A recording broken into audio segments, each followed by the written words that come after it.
हाँ जी, अस्सलाम वालेकुम स्टूडेंट्स। बेटा हम क्लास स्टार्ट करने लगे। प्लीज़ मुझे रिप्लाई कर दें, मेरी आवाज़ क्लियर है? आवाज़ क्लियर आ रही है? ठीक है, थैंक यू।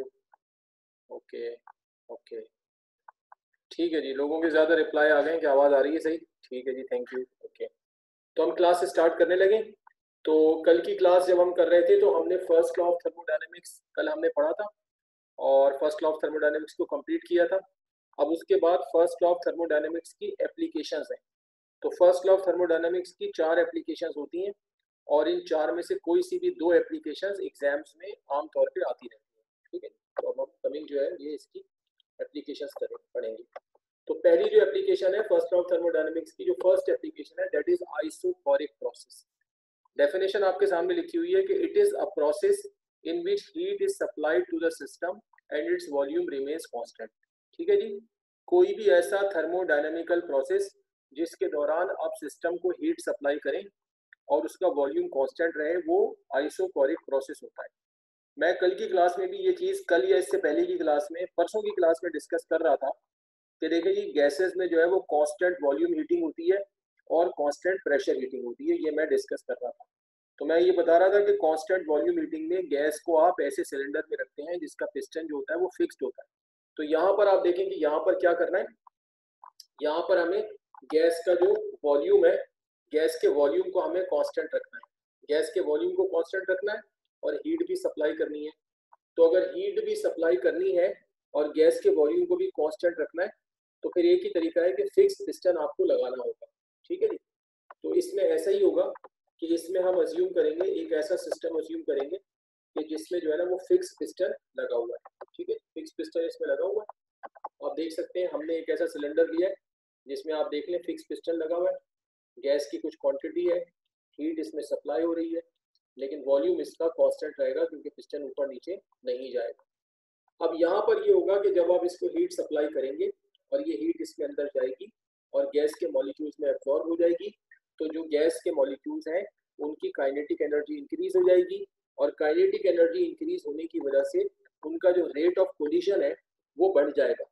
तो रेट ऑफ कोलिशन उनका आपस में भी बढ़ जाएगा और कंटेनर की वॉल्स के साथ और बॉटम के साथ और पिस्टन के साथ हर तरफ जो मॉलिक्यूल्स का रेट ऑफ कोलिशन है वो पहले के मुकाबले में गर्म करने के बाद ज्यादा हो जाएगा। इसका मतलब है कि गैस जो है पहले जितना प्रेशर एक्सर्ट कर रही थी, अब उसके मुकाबले में गैस ज्यादा प्रेशर एक्सर्ट करेगी। तो कांस्टेंट वॉल्यूम हीटिंग में गैस का जो प्रेशर है वो पहले के मुकाबले में बढ़ जाता है और डेफिनेटली टेम्परेचर भी बढ़ेगा, क्योंकि जब अंदर एनर्जी बढ़ेगी तो काइनेटिक एनर्जी बढ़ने की वजह से टेम्परेचर भी बढ़ जाएगा। तो आप देखिए कि यहाँ यही मेंशन किया है कि let some gas is occupied in a cylinder with fixed piston, when it is heated then volume remains constant, however pressure is increased due to increase in kinetic energy of the molecules. Since piston does not move, therefore work done is zero. अब अंदर pressure वगैरह तो बढ़ रहा है, अच्छा molecules जो है वो पिस्टन पर फोर्स भी लगा रहे हैं, इसको ऊपर पुश करने की कोशिश कर रहे हैं, लेकिन चूंकि पिस्टन फिक्स है तो पिस्टन ऊपर नहीं जा रहा। तो अगर आप यहाँ पे ये निकालने की कोशिश करें कि भाई वर्क अगेंस्ट पिस्टन कितना हो रहा है, डेल्टा डब्ल्यू निकालें, तो अब यहाँ पर क्या होगा कि यहाँ पर डिस्टेंस तो कवर ही नहीं हो रहा, पिस्टन कुछ भी ऊपर नीचे नहीं जा रहा। तो जब डिस्टेंस जीरो होगा तो वर्क डन यहाँ पे जीरो आ जाएगा। इसका मतलब ये हुआ कि आइसोकोरिक प्रोसेस में जो भी आप हीट सप्लाई कर रहे हैं तो वो वर्क डन नहीं कर पाएगी, वर्क डन जीरो हो जाएगा। तो फिर सारी हीट कहाँ जाएगी, फिर जितनी भी हीट सप्लाई की है वो मॉलिक्यूल्स के अंदर सिर्फ एनर्जी को बढ़ाएगी। तो यहाँ पर क्या हो रहा है कि work done is zero and all the heat supplied is converted into increase in internal energy of the system, यानी जितनी भी हीट सप्लाई कर रहे हैं वो इंक्रीज इन इंटरनल एनर्जी में चली जाएगी।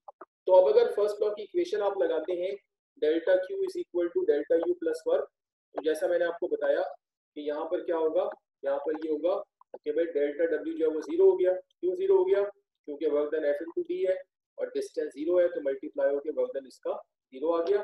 तो इस तरह ये खत्म हो जाएगा। तो ये जो इक्वेशन होगी delta Q is equal to delta U, ये मैथमेटिकल फॉर्म होगी या ये मैथमेटिकल इक्वेशन होगी आइसोकोरिक प्रोसेस।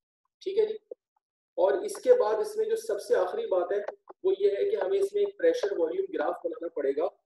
ये जितनी भी फर्स्ट लॉ ऑफ थर्मोडायनेमिक्स की एप्लीकेशन है इनमें हम एक ग्राफ बनाते हैं बिटवीन प्रेशर एंड वॉल्यूम। इस ग्राफ को पीवी डायग्राम कहा जाता है। जो भी एप्लीकेशन आपको बतानी होती है उसमें पहले आप उसको डिफाइन करते हैं कि वो एप्लीकेशन है क्या, फिर आप कोई एग्जाम्पल कंसीडर करके उसकी मैथमेटिकल इक्वेशन बनाते हैं कि भाई फर्स्ट लॉ की ये इक्वेशन है, लेकिन अगर फर्स्ट लॉ को आइसोकोरिक पे अप्लाई किया जाएगा तो फिर इक्वेशन ये हो जाएगी। तो ये आपने आइसोकोरिक की इक्वेशन बता दी, और इसके बाद आप इस यहाँ पर जो भी बिहेवियर हो रहा है गैस का या सिस्टम का, उसको देखते हुए आप एक ग्राफ बनाते हैं बिटवीन प्रेशर एंड वॉल्यूम, उसको पीवी डायग्राम कहा जाता है। तो आप देख रहे हैं कि ये जो ग्राफ है ये एक स्ट्रेट लाइन है, और ये जो प्रेशर का एक्सिस है उसके पैरेलल है और ऊपर की तरफ जा रही है। ठीक है जी। तो आप समझ सकते हैं कि ये लाइन ऊपर क्यों जा रही है। ये लाइन ऊपर इसलिए जा रही है कि देखें यहाँ पर अंदर प्रेशर क्या हो रहा है, अंदर प्रेशर यहाँ पे इंक्रीज हो रहा है और वॉल्यूम तो कांस्टेंट है। तो आप देख सकते हैं कि ये जो लाइन है ये बिल्कुल भी राइट या लेफ्ट की तरफ नहीं जा रही, यानी वॉल्यूम के एक्सिस में बिल्कुल भी ट्रेवल नहीं कर रही, सीधी सीधी जा रही है। तो इसका मतलब है वॉल्यूम कांस्टेंट है, लेकिन आप देख सकते हैं कि ये जो लाइन है ये प्रेशर के एक्सिस में ट्रेवल कर रही है। तो इसका मतलब है कि प्रेशर क्या हो रहा है, इंक्रीज हो रहा है। फर्दर इसको मजीद इलेबोरेट करने के लिए आप देखें कि एक पॉइंट मैंने नीचे दिया है और एक पॉइंट मैंने ऊपर दिया है। तो नीचे वाले पॉइंट पे आप देख सकते हैं क्या लिखा है P1V, और ऊपर वाले पॉइंट पे क्या लिखा है P2V। इसका मतलब है इस लाइन पे जब आप नीचे वाले पॉइंट से ऊपर की तरफ जाएंगे तो प्रेशर तो P1 से इंक्रीज होकर P2 हो जाएगा, लेकिन वॉल्यूम वही V रहेगा। क्यों? इसलिए कि अगर आप यहाँ देखेंगे तो ये पॉइंट यहाँ पर आएगा प्रेशर का, और ये देखेंगे तो यहाँ आएगा, तो ये वाला P1 हो जाएगा, ये वाला पॉइंट P1 है, और ये ऊपर वाला जो है वो P2 है, यानी प्रेशर इंक्रीज हो रहा है। वॉल्यूम तो आप ऐसे ही चले जा रहे हैं, इधर तो गए नहीं है, इधर भी नहीं गए, तो V1 V2 नहीं होगा। तो इनिशियल पॉइंट P1V और ऊपर वाला P2V। अच्छा, अब टेम्परेचर को भी इसमें मेंशन किया है। तो देखिए टेम्परेचर जो है वो ग्राफ में शामिल नहीं है। ग्राफ तो दो चीजों में प्लॉट हुआ है, बिटवीन प्रेशर एंड वॉल्यूम, लेकिन हम यहाँ पर ये भी बताना चाह रहे हैं कि टेम्परेचर में क्या हो रहा है। तो जैसा कि मैंने थोड़ी देर पहले बताया कि अंदर काइनेटिक एनर्जी इंक्रीज करने की वजह से गैस का टेम्परेचर भी बढ़ जाएगा। तो इसलिए आप देख रहे हैं कि यहाँ पर लिखा है T1 और यहाँ लिखा है T2। इसका मतलब है कि जब आगे गए तो टेम्परेचर T1 से T2 हो गया, विच मीन्स कि टेम्परेचर इंक्रीज हो रहा है, और प्रेशर P1 से P2 हो गया, प्रेशर भी इंक्रीज हो रहा है। वॉल्यूम V है तो वॉल्यूम इसका कांस्टेंट चल रहा है, तो ये इसकी पीवी डायग्राम होगी या इसका प्रेशर वॉल्यूम डायग्राम होगी या प्रेशर वॉल्यूम ग्राफ होगा। तो आई होप कि आपको समझ आ गया होगा। तो आप इसको नोट करें, मैं आपको 5 से 6 मिनट दूंगा, आप इसको आराम से नोट करें। कोई क्वेश्चन पूछना है तो मैसेज कर लें, जवाब दे देता हूँ मैं चैट बॉक्स में। शाहजेब ने सवाल किया है कि sir increase in internal energy समझ नहीं आया। तो देखो बिल्कुल आसान बात है भाई, इंक्रीज इन इंटरनल एनर्जी क्या है कि जब आप गैस को हीट कर रहे हैं तो जो हीट अंदर जा रही है वो मॉलिक्यूल्स में एब्जॉर्ब हो रही है, तो उसकी वजह से मॉलिक्यूल्स की काइनेटिक एनर्जी बढ़ेगी, फिर इंटरनल एनर्जी इंक्रीज हो जाएगी। ठीक है।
बेटा बेटा मैं लाइन पर मौजूद हूँ, सिर्फ मुझे 1 मिनट दे दें, मैं जरा एक काम में फंस गया था, मुझे सिर्फ 1 मिनट दे दें, मैं मौजूद हूँ आप लोगों के साथ, आई एम जस्ट कमिंग, मैं बस आ रहा हूँ, सिर्फ 1 मिनट, थैंक यू।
अच्छा सॉरी बेटा, आप लोगों से माजरत, मैं थोड़ा सा चंद मिनट के लिए आप लोगों से आउट ऑफ टच हो गया, जिसके लिए मैं माजरत कर रहा हूँ, मैं दोबारा वापस आ गया, आप लोग बता दें कि मेरी आवाज़ आपको आ रही है, ठीक है।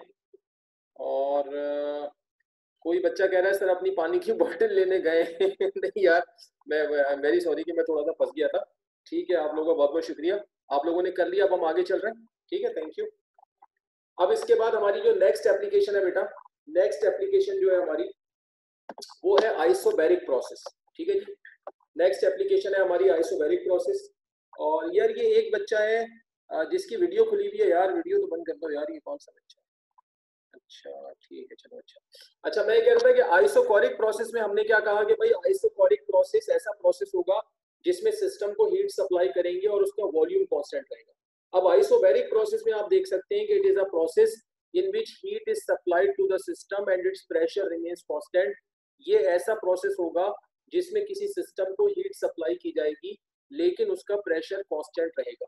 तो मैं जैसा कि आपको थोड़ी देर पहले भी बता रहा था कि मैं परसों की क्लास में ये ऑलरेडी कह चुका हूँ कि भाई कांस्टेंट वॉल्यूम हीटिंग में गैस को ऐसे कंटेनर में रखना होता है जिसमें फिक्स पिस्टन लगा हो, और कांस्टेंट प्रेशर हीटिंग में हम गैस को ऐसे सिलेंडर में रखते हैं जिसमें के मूवेबल पिस्टन लगा हो। तो ड्यूरिंग द हीटिंग क्या होता है कि मॉलिक्यूल्स जब पिस्टन को पुश करते हैं तो पिस्टन ऊपर चला जाता है और प्रेशर जो है वो कांस्टेंट रहता है, क्योंकि हीट कंज्यूम हो जाती है, जो प्रेशर को बढ़ा सकती थी वो एनर्जी पिस्टन को ऊपर करने में कंज्यूम हो जाती है। तो अब आप इसमें देखेंगे कि जब हम इसकी मैथमेटिकल फॉर्म बनाएंगे, जरा इसको सही से समझ लें, नोट एंड में कीजिएगा, पहले इसको जरा समझ लें आप लोग, ठीक है जी, इसको जरा आप समझ लें। तो यहाँ पर आप देखें कि हमने क्या किया है, देखें यहाँ आप जरा देखिएगा कि यहाँ पर हमने एक गैस ली है ऐसे सिलेंडर में जिसमें आप देखें कि ये मूवेबल पिस्टन लगा हुआ है, ठीक है जी, मूवेबल पिस्टन लगा हुआ है। इसमें गैस की कुछ क्वांटिटी मौजूद है और इनिशियल वॉल्यूम जो है इसका, इनिशियल वॉल्यूम इसका क्या है, V1 है, ठीक है। और गर्म करने से पहले, हीट करने से पहले जो भी गैस के मॉलिक्यूल्स होंगे उनके अंदर जो काइनेटिक एनर्जी होगी वो क्या बन जाएगी, वो सिस्टम की इनिशियल इंटरनल एनर्जी बन जाएगी, जिसको हम बोलेंगे U1, ठीक है जी। अब इसके बाद हमने क्या किया, हमने गैस को हीट सप्लाई की, डेल्टा क्यू हीट सप्लाई की। जब ये हीट अंदर जाएगी और ये हीट जाकर मॉलिक्यूल्स में एब्जॉर्ब हो जाएगी तो मॉलिक्यूल्स की काइनेटिक एनर्जी बढ़ेगी, उनका रेट ऑफ कोलिजन बढ़ जाएगा और रेट ऑफ कोलिजन बढ़ने पर मॉलिक्यूल्स पिस्टन को ऊपर की तरफ फोर्स लगाएंगे। ये बात ध्यान में रहनी चाहिए कि हमने जो पिछली एप्लीकेशन पढ़ी आइसोकोरिक, वहां पर भी जो मॉलिक्यूल्स थे वो ऊपर की तरफ फोर्स लगा रहे थे, लेकिन वहां पर पिस्टन जो था फिक्स था, तो वो पिस्टन ऊपर वहां पे नहीं गिरा। यहाँ पर भी फोर्स लगा रहे हैं, लेकिन यहाँ पर चूंकि पिस्टन मूवेबल है, लिहाजा यहाँ पर पिस्टन ऊपर चला जाएगा, पिस्टन ऊपर चला जाएगा और गैस का वॉल्यूम इंक्रीज हो जाएगा। गैस का वॉल्यूम V2 हो गया और आप देखिए कि इतना वॉल्यूम इंक्रीज हो गया। ये जो वॉल्यूम इंक्रीज हुआ ये डेल्टा V हुआ और ये V2 माइनस V1 के इक्वल होगा। और पिस्टन ऊपर की तरफ अपवर्ड डायरेक्शन में जितना डिस्टेंस कवर करेगा उसको डेल्टा X से हमने मेंशन किया।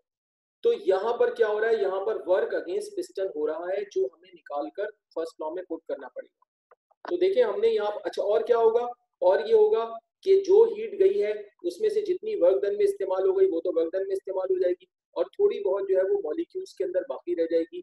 तो इस तरह इंटरनल एनर्जी थोड़ी इंक्रीज होके U1 से U2 चली जाएगी। तो जो इंक्रीज इन इंटरनल एनर्जी होगा वो डेल्टा U जो होगा वो U2 माइनस U1 होगा, ठीक है जी। तो अब हमने यहाँ पर क्या बोला है कि जी let some gas is occupied in a cylinder with movable piston, ठीक है जी।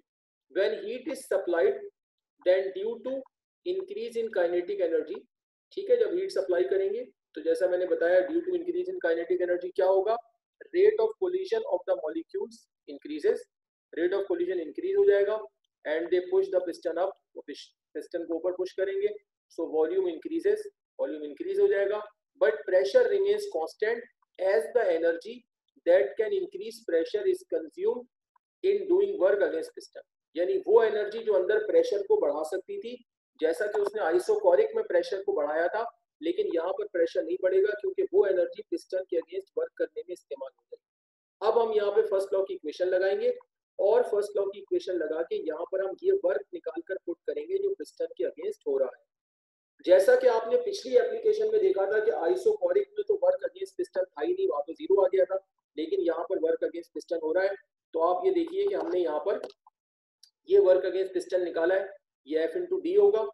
अच्छा, चूंकि पिस्टन ने ऊपर की तरफ जो डिस्टेंस कवर किया वो डेल्टा एक्स है, तो इसलिए डी की जगह डेल्टा एक्स आ जाएगा, तो ये F इंटू डेल्टा एक्स हो जाएगा, ठीक है जी। अच्छा, फिर जब F इंटू डेल्टा एक्स हो जाएगा तो इसके बाद अगले स्टेप में आप देख रहे हैं कि डेल्टा एक्स तो अपनी जगह मौजूद है, लेकिन F की जगह पर PA आ गया। PA कैसे आ गया, ऐसे आ गया कि भाई जो प्रेशर है वो किसके इक्वल होता है, प्रेशर इक्वल होता है फोर्स अपॉन एरिया के। तो अगर आप इसको क्रॉस मल्टीप्लाई कर देंगे तो फिर जो फोर्स होगी वो किसके इक्वल हो जाएगी, प्रेशर इनटू एरिया के इक्वल हो जाएगी, ठीक है जी। तो F की जगह पर जो है वो PA आ गया और डेल्टा एक्स अपनी जगह मौजूद है। ये हमने यहाँ मेंशन कर दिया कि P जो है वो F अपॉन A होगा, तो F जो है वो किसके इक्वल हो जाएगा, PA के इक्वल हो जाएगा, ठीक है। फिर उसके बाद वर्क अगेंस्ट पिस्टन निकाला, तो जब वर्क अगेंस्ट पिस्टन निकाला तो ये कैसे आ गया, यहाँ तक तो पहुंच गए थे, PA डेल्टा एक्स आ गया। अब आप देखें कि ये P अपनी जगह मौजूद है और ये जो A इंटू डेल्टा एक्स है, देखिए इसकी जगह डेल्टा V आया। अब ये A इंटू डेल्टा एक्स की जगह डेल्टा V कैसे आया, इसको मैंने यहाँ बॉक्स के अंदर एक्सप्लेन किया। देखो इस तरह है कि जब A मल्टीप्लाई होगा डेल्टा एक्स से, देखो जब A डेल्टा एक्स से मल्टीप्लाई होगा तो देखो A है एरिया और डेल्टा एक्स है हाइट, क्योंकि पिस्टन ने जो ऊपर की तरफ डिस्टेंस कवर किया वो हाइट में किया ना, ऊपर गया है। तो A और डेल्टा एक्स मल्टीप्लाई हो रहे हैं तो समझ लो एरिया हाइट से मल्टीप्लाई हो रहा है, क्योंकि A एरिया है और डेल्टा एक्स हाइट है। अब एरिया खुद किसके इक्वल होगा, एरिया खुद इक्वल होगा लेंथ इंटू विड्थ के, और तीसरी चीज मल्टीप्लाई हो हाइट। तो जब तीनों चीजें मल्टीप्लाई होंगी, length into width into height, तो तीनों मल्टीप्लाई होके ये बन जाएगी वॉल्यूम, ये वॉल्यूम बन जाएगी, लिहाजा ये डेल्टा V हो जाएगा। तो इस तरह यहाँ पे A इंटू डेल्टा एक्स की जगह डेल्टा V आ गया, ये हमने एक्सप्लेन किया है कि ये कैसे आ गया, ठीक है जी। तो फाइनली जो वर्क अगेंस्ट पिस्टन बना वो P डेल्टा V बन गया। इस वर्क अगेंस्ट पिस्टन की वैल्यू यहाँ इक्वेशन 1 में रख देंगे, इसको इक्वेशन 1 में पुट किया तो delta Q is equal to delta U, delta Q is equal to delta U plus P delta V, ये वर्क आ गया। तो ये मैथमेटिकल फॉर्म हो गई, ये मैथमेटिकल फॉर्म किसकी हो गई, आइसोबैरिक प्रोसेस की। ठीक है जी, तो आई होप कि आपको बात समझ आ गई होगी। अब आप ये सारा नोट कीजिए, मैं आपको 5 से 6 मिनट दे रहा हूँ, आप आराम से नोट करेंगे, फिगर विगर बनाएं, फिर मैं नेक्स्ट स्लाइड पे आपको इसका ग्राफ दिखा दूंगा, इसका प्रेशर वॉल्यूम ग्राफ देख लेते हैं। कोई क्वेश्चन अगर आपने पूछना है तो आप उससे क्वेश्चन पूछ सकते हैं। ठीक है जी, ठीक है, थैंक यू।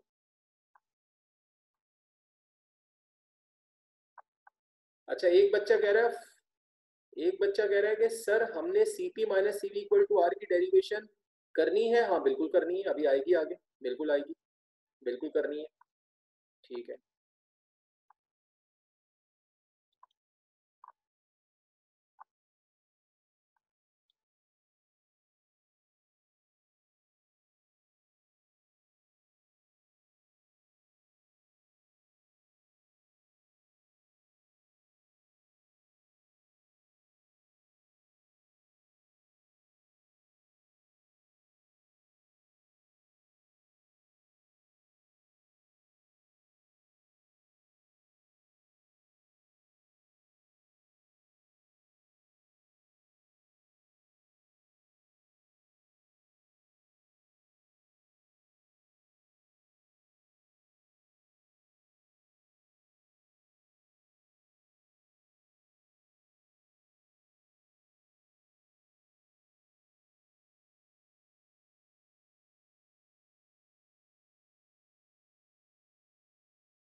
हाँ भाई, नोट कर रहे हैं आप लोग, मुझे रिप्लाई कर दें। ठीक है, अब काफी लोग कह रहे हैं कि हमने कर लिया है। ठीक है, काफी लोग कह रहे हैं कि कर लिया है। ठीक है, ओके। बस इसके बाद मैं आपको इसका ग्राफ बता रहा हूँ और फिर मैं आज की क्लास इंशाल्लाह ऑफ कर दूंगा। फिर हम इंशाल्लाह बकरीद के बाद जो क्लास होगी उसमें आगे कंटिन्यू करेंगे। ये चैप्टर काफी हद तक हमने कर लिया, बिल्कुल एंड में पहुंच गए हैं तकरीबन, बस अब खत्म होने ही वाला है इंशाल्लाह। एक दो क्लासेस में ये कंप्लीट हो जाएगा।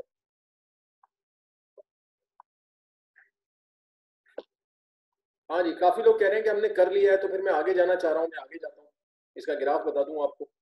ठीक है जी।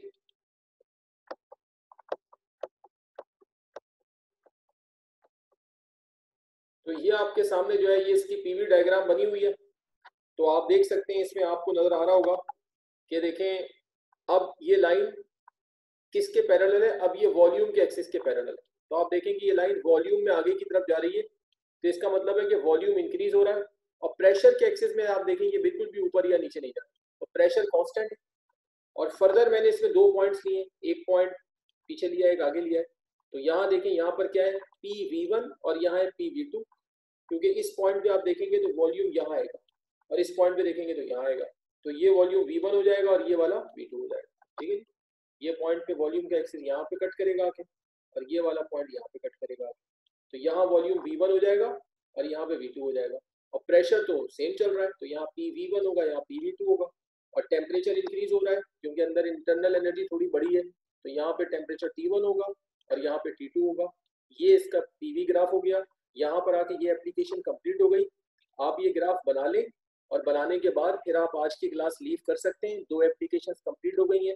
अब इंशाल्लाह बकरीद के बाद आपसे मुलाकात होगी, क्योंकि जमेरात से, थर्सडे से लेके कल से, थर्सडे से और मंडे तक आपकी बकरीद की छुट्टियां हैं।